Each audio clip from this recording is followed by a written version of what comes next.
Hello guys, welcome to Alien Programmer. As seen earlier, list and string have many common properties, such as indexing and slicing operations. They are the examples of sequence data type. And there are other sequence data types like list and tuples. The major difference between tuple and list are mutable. We can change the values of list, but we cannot change the values of tuples. Okay, its tuples is immutable in Python.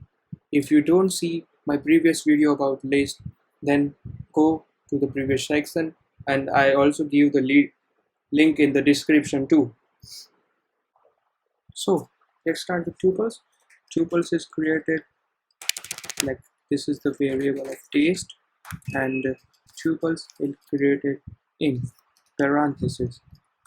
Major difference between list and tuples is okay, the tuple is created. If you want to see the result, then get the results.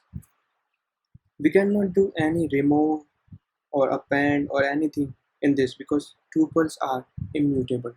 So we can do indexing in tuple, like print test index the index number of any value, and it will print 2, 0 and 1. If you write this, then it will this type of thing. Okay, if you want to do negative indexing, and you can also do in this manner, test -1. Okay, the last character of the list. You can do both the things, like you have to define this in the parentheses, and in the index it should be in the square brackets. Okay, that's very easy. You can also do slicing in this taste. If you want the character from first to third one, then inches 1, 2 and 4.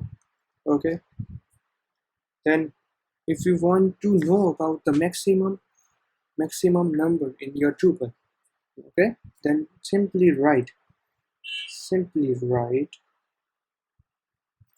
max in test. It will give you 5. And if you want to know about the minimum of that, then simply write min of the tuple, and will give you the result same. Okay, so that's it guys from the tuples. Tuples are used to store the data that does not change. It is the main thing, and you have to know about the difference between the list and tuples. So goodbye guys. If you want to know about more videos on the Python, then subscribe to my channel Alien Programmer.